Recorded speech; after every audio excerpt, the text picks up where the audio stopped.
overwhelm into manageable and practical tools for everyday use. Hey guys, welcome back to Catch Me on the Exhale, Season 2. Woohoo! I'm so excited to be back with you guys. So some things have changed and some things stay exactly the same. There's not much changing you and I. No, that is true. You can polish us up. Yes, like they Slightly. say, polish a turd, buddy. But we're still here. Oh, gosh.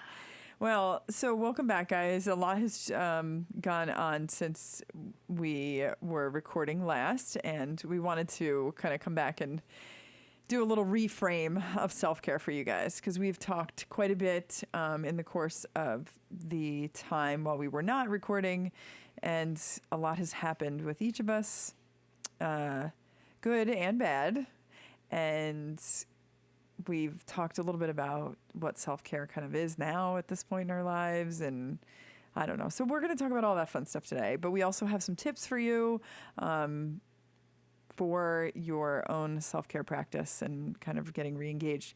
But some stuff is changing with Season 2 because we are going to actually start bringing on people who are in this world, in this self-care world.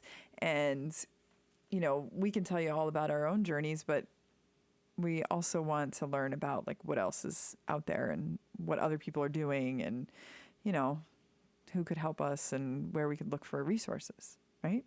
Right? And people in the space that are doing this for a living on a day-to-day basis and coaching and teaching others how to do this for a living. So that's like basically what's happening here is we're going to make a little pivot in our podcast, but you'll still have the two of us, which is, I know, like the draw here is the two crazy wild besties and their little Mr. Miller. Little Mr. Miller. That was actually very cute. That was very cute. Yeah. He is so cute. So let's get to it. Let's get started with our usual. We got to start with gratitude, right? Let's do it. Okay. You want to go first? Or you want me to go first? I'll go first. Okay. I am grateful to be back here with you. Oh. Doing our thing. I'm always grateful for our times together, but this just adds a whole nother element to our friendship, our several years of friendship. And I love learning new things and chatting about new things and bouncing things off and just having this time carved out for us. So I've missed it and I'm happy to be back doing it together. So yay, I'm grateful for us. Thanks. Well, I'm grateful for that too. I kind of feel like I'm stealing your thunder if I say that I'm grateful for the same thing, but maybe it's because we're like, you know, I don't know. It's kismet. Like we have to do this. It's like our thing now. So we have to have it. But I am also grateful for this. And I'm enjoying it. And you know, what's funny is I think it's really given me, I don't want to say purpose because I don't know if that's the right thing, but it's given me direction. It's something else that's given me direction in, you know, this crazy chaotic world that we're living in. I'm grateful to have this as almost like a grounding thing in my life. You know what I mean? Yeah, like that we I have agree. each other to like be able to talk about stuff. And before we started recording, we, this is like, you know, totally off topic, but whatevs. This is how I roll. We were discussing something that I heard on a podcast and then something that I watched in a webinar last night. And we were talking about like how it relates to Christina's social work practice and like how it, you know, it relates to what I think. And so it was, you know, it's nice for us to have this as another outlet for us to kind of talk about that stuff that interests us. Yeah. So Yeah, I love it. That's what I'm grateful for. So we're both grateful for each other. Aw, it's like so cute. It is. It's adorable. It's adorable and almost annoying because I think if my 15-year-old self heard that, I would be like, Yeah. Yeah. So, Agreed. So anywho, so let's get back to it. So tell me what you've been doing since like we recorded last, because I think this is where we have to like kind of circle back to the stuff that we had, you know, decided this is what we needed to talk about, reframing self-care about. So tell me about you. Tell me about your existence, your life, what's happening, what has gone on with your self-care practice, all that fun stuff. So I'll kick off this fun conversation, huh? Yeah. I mean, even though I already know, but Yeah. So I'll kick it off for our listeners. go. Get on it. So what's going on with me? So my self-care has gone out the window because I have been working a million hours and I've thrown myself into work and social work. And the one thing that I kind of put to the side for the 40 years of my life, 40 plus years of my life, and I haven't been able to balance it. So life has happened. I was able to manage self-care initially, I think. I wasn't willing to sacrifice it initially with working, and then work just became overwhelming and became my only priority. So I haven't been able to get back on the horse of practicing self-care at all. Other than recently, I've been incorporating more of the diet and gratitude practice again. Oh, good. Yeah, so that has been slow and steady. Luckily, there's a lot of meal plans out there that are inexpensive that you can order. And ways to pick up your groceries and order online and do that stuff if you have the financial means to be able to do so. So I've been doing that and trying to get the diet under control. And then the gratitude is for my mental health because, you know, as I've always said on this podcast, I tend to go negative. And I really need that to keep me more positive. And those are the big things for me right now. And I practice yoga at work with the guys. We do chair yoga. Well, I haven't been doing chair yoga during the week because my groups have been on different things. So I need to get that implemented. We're also going to be part of a Rutgers study that I did. I did a whole mindfulness program through work, and they want to implement meditation now. So so you can kind of like meld your self-care with your work and I can meld all of that, but I don't know if I could do the chair yoga and the meditation and meld it with my clinical group to do during the stuff the week. You have to, that you need to be doing for people. So I may have to give up the chair yoga altogether, do the meditation, and then just do regular yoga on the weekends. So I am getting some yoga in, but not enough for me. I just haven't been able to balance it all. Life got overwhelming, so that's the reality of my life. It was great during COVID and before working a million hours or before working at all because I was off for those 3 years. But I think that's part of it too. Like that's part of what we're talking about today with reframing your self-care is like,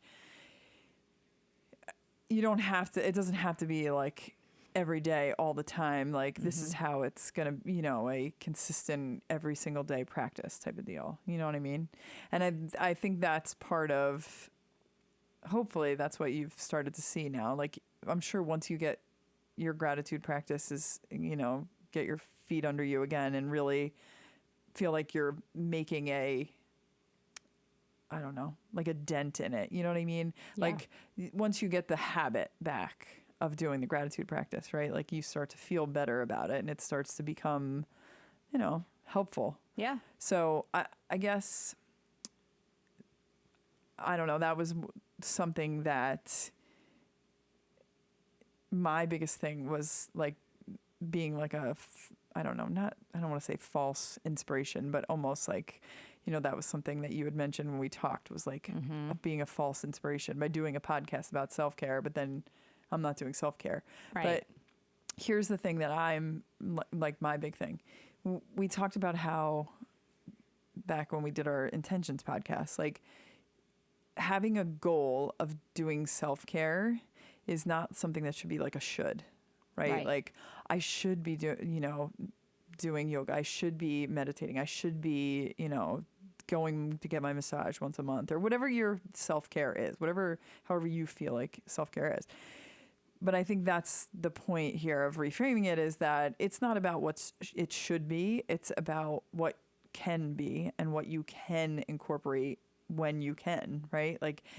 So there's people who don't ever do anything for themselves, don't ever, go years without taking care of themselves. And that's not ideal, obviously. But then when you start to implement, you're not going to be able to like do self-care practices every single day. Like, let's start to do baby steps, right? Take a little bit at a time. Right. Or that you want to do. You can do these things. Yeah.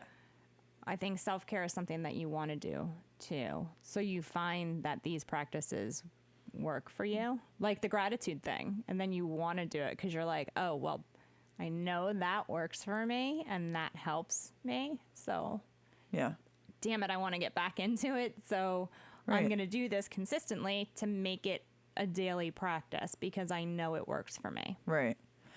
See, I was the exact same as you in terms of falling off this self-care wagon. Totally. Yeah. I was really good about getting up early and working out, and I was, doing all the things right? Self-care things. But it got to the point where it was like, I think I just fell off the wagon. And then like the next day, I didn't just say to myself, okay, yesterday was a mistake or an anomaly. You know what I mean? Yeah. Like I let that one anomaly become like day after day of anomaly, but now it became a habit to not do it. Mm-hmm. Do you know what I mean? So I definitely beat myself up for it. I definitely was like, oh, you should be exercising. You should be doing this. You should be doing that. And when it really comes down to it, that's not who I am. I'm not like that with myself. No. Like why get like that with self-care? You know what I mean? Right. So I guess my point here in reframing self-care is we don't want people to think that we are perfect in this journey. By any stretch of the imagination, or that we had it all figured out. I think that we might have perhaps given the impression that we had it all figured out, maybe unintentionally. Right. We didn't mean to. We're still figuring it out, and we're still here to kind of work through that figuring out process. Yeah. That's why season 2 is here, to kind of continue on the journey, because you and I think, challenge and inspire each other to keep searching and going and doing and being and challenging all the stuff. I think you and I will always be lifelong learners. We're like accountability buddies. Yeah. For like, yep. You know what I mean? Like, and not necessarily, I mean, not that like I would think any less of you if you told me like, I just don't feel like eating right or exercising or doing my gratitude journal or whatever. Like, not that I would like judge you, but I think it's probably good to have somebody like that who's like kind of walking with you on the journey. You know what I mean? Yep. And so when I on the way here today, I texted, and I was like, I'm listening to this podcast, check it out. Like, so I think that's really probably the important thing about our relationship is that we have that in each other. Mm-hmm. And it kind of reinvigorates the other. Like when one of us finds something, it's like, oh, I should, check that out or look into that. So hopefully we can continue to do that for each other, and hopefully we can do it for the people who are listening, for our audience, because I think that's the other big part of it is that people who listen to podcasts like you and I, mm-hmm. we get an idea in our head from a podcast, or we have a thought that, oh, I want to read that book, or, oh, I want to try that out, or, oh, I want to, you know what I mean? And I think that that's what we mean to do here. Like season 2 is really where we're going with that, is like, recreating the wheel. I don't know. Or just, maybe not recreating it, but like, I don't know, blowing it up a little bit more. Listen, we all have to be inspired by somebody or something. You learn.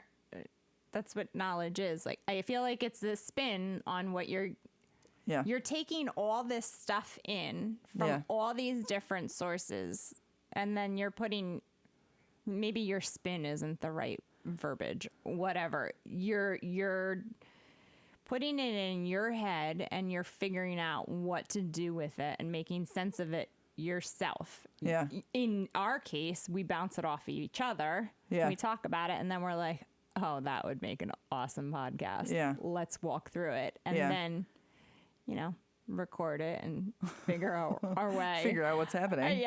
Through that part of the process. And then we put it out for everybody. Yeah. And then you guys do with it what you want and add to it, add to it, Make take it your away, own. make it your, Yeah, exactly. customize it the way you want to. So I want to ask you a question now, because we both realized that we hit this self-care wall and stopped practicing and whatever. But then now I have I've set an intention, I should say. I'm not a goal, but I've set an intention that I'm going to at least 3 times a week before I go to work out again.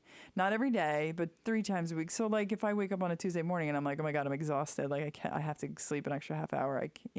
I can, knowing that my goal is 3 times a week. And if I do it, Wednesday, Thursday, Friday, or I already worked out, you know what I mean? I have flexibility in my intention to work out and my self-care intention. So how did you get back into doing your gratitude? Did you tell yourself this is the one non-negotiable, or how did you get back into doing gratitude? So I got back into gratitude because I felt like the whole imposter syndrome thing.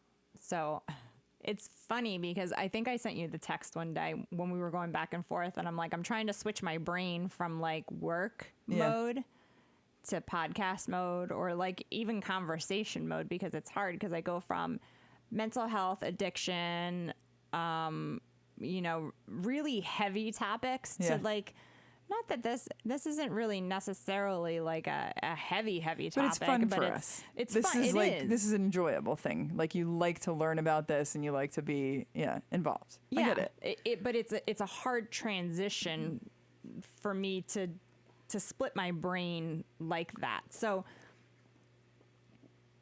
when I do groups at work, I bring in some of the elements that we talk about. One of them is gratitude. At the end of every group, we practice gratitude.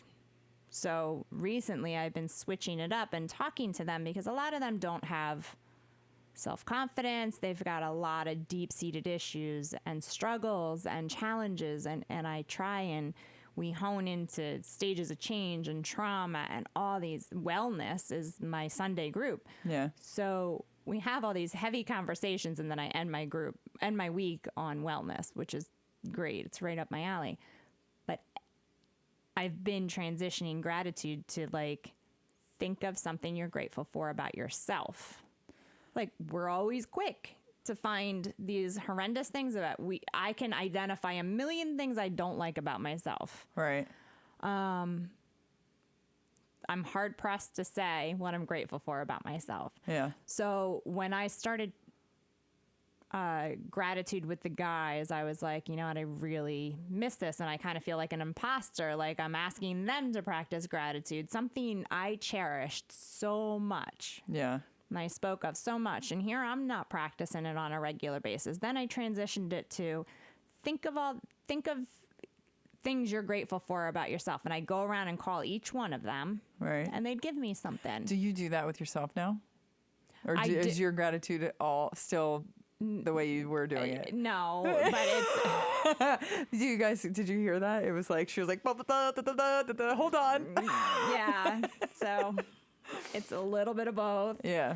I think more so of the things I'm grateful for about myself, because I'm trying to switch the internal dialogue that I'm having with myself too. Yeah.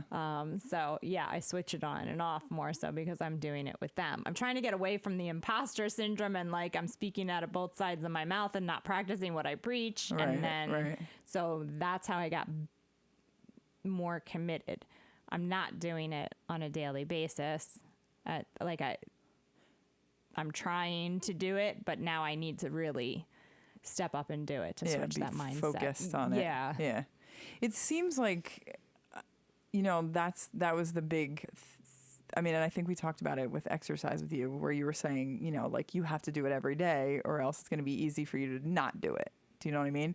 And I think the more that I look at myself, like I'm the exact opposite. Like if I tell myself I have to do it every day, when I miss a day, I then kick myself like for the next 3 days. Do you know what I mean? Like I beat myself up for so long about it instead of just being like, okay, you screwed up, like move on. And I was reading in this book, and this is like, maybe this little factoid could help, but I was reading this book and it was about something completely different. It had nothing to do with like self-care and this terminology, but she offered the example of the 80-20 rule, where you follow the rule or you follow your rule, whatever it is, for 80% of the time, and give yourself the 20% of flexibility that like life happens. Do you know what I mean? And like just say to yourself, like, look, 80% of the time I'm going to do this and I'm going to be as on it as I possibly can. And then the other 20% of the time, like if something, like if I do it 95% of the time, great. But if I do it 80% of the time, I've reached my goal. I've actually achieved it. You know what I mean? Like, so you don't beat yourself up for that other 20%. Like it's like saying to a kid that they can't get any other grade but 100 on everything that they do. Do you know what I mean? Like, yeah. I do. And you're like that. That's totally me. I don't operate like that. I know. That 20% grows into the 80%. Like it gets reversed. So then, so I have to, which is, I think, why I stressed in the first. Why do I sound so hoarse? Like I sound like I've been screaming. I don't know. Take a little drink of water there. You got water there. I'm good. I'm good. I'll wait until you're talking and then I'll sneak off and but I have to do. Like, that's why the 7 days a week worked for me when I was working out. Like, even if I didn't do something intense 7 days a week. Yeah. If I did something lighter 2 of the days of the week or 3 of the days, whatever, but I was staying active. Yeah. Because it's the habit of it. As opposed to the, yeah. Once I started dropping down to 5 days a week or 3 days a week, you see where I'm at now. Right. It was easy to drop off into zero. Right. So I can't do the 80-20. That doesn't work for me. I'm not that kind of person. I need that. All right. So here's my other thing that I wanted to bring up to you. Yeah. I was thinking about it today because I was listening to Dr. Chatterjee. You know, I love him. Yeah. So anyway, so he, and I think you were the one who brought it up to me. Maybe not. I don't know. But he does the 3 M's with his family, right? The mindfulness, the movement, and what's the other one? Oh no, mindset, movement, and mindfulness. Yeah. So were you the one who brought this up to me? You're looking at me like I'm crazy. I don't know if I've heard.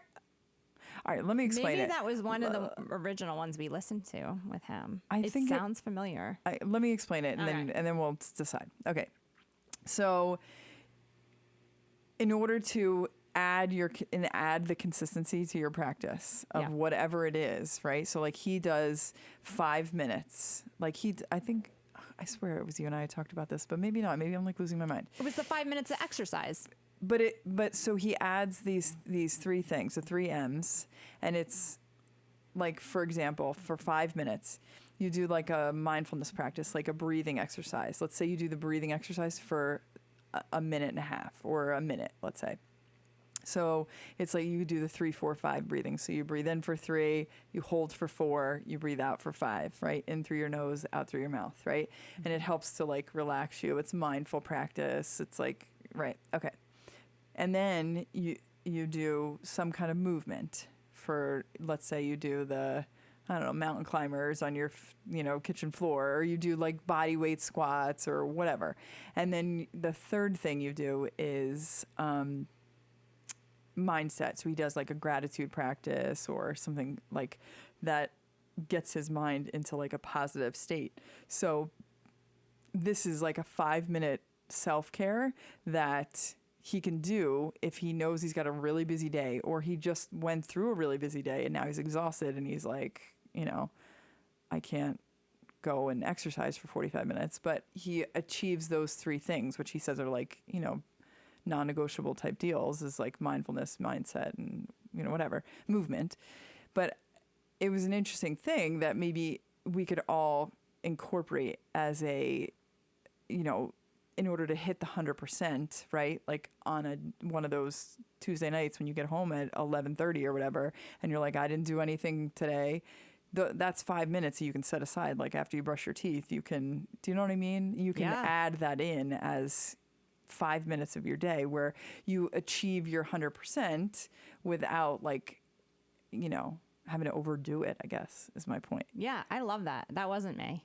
Okay. I was thinking about the one that he did where he had his patients who weren't even working out at all, and they were doing 5 minutes of exercise, and then they found that 5 minutes grew over time because they started seeing the increase in energy, their mood, everything. Yeah, that's what I was thinking. But no, I haven't listened to his. I feel like maybe this is like one of those things he does with his kids. Like he does it, like has his kids do it in the morning or whatever, you know, and like they do it together and probably because he does the gratitude game with them too. Yeah, that I did. I love that one. But I just was trying to think of like some kind of like actual tangible tip that we could offer to people. Like, we all fall off the wagon, but like even on your toughest day where, you know, you're exhausted and barely making it to bed that at night, or do you know what I mean? Yeah. Or you have to wake up really early and you know your day is going to be busy and you're like, you know what, I can set aside 5 minutes to spend doing, you know, X, Y, and Z. But anyway, I love that tip. Yeah. So 5 minutes, 3 things, right? Yeah. Love it. There you go.